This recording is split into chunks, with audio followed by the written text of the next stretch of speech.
Ein Mann trifft eine zierliche Frau, sie noch jung, er schon ganz grau, verliebt sich sofort in sie, will heiraten, fällt ihr auf die Knie.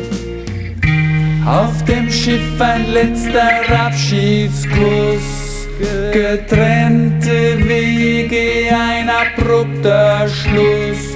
Doch in Paris gibt es ein Wiedersehen, lässt die Liebe sogleich auferstehen.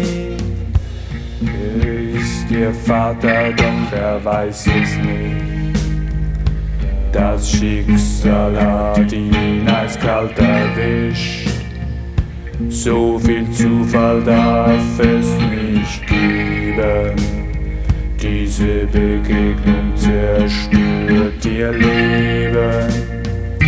Von Italien nach Griechenland, bei Sonnenaufgang jetzt Hand in Hand. Der letzte Abend in ihrem Glück, von nun an gibt es kein Zurück. Der Arzt, das Serum, sie wird es schaffen. Die Mutter kommt nun, sollte es schaffen. Zerstört die Leben von allen dreien. Keine Worte, nur gequältes Schreien. Ist der Vater, doch er weiß es nicht.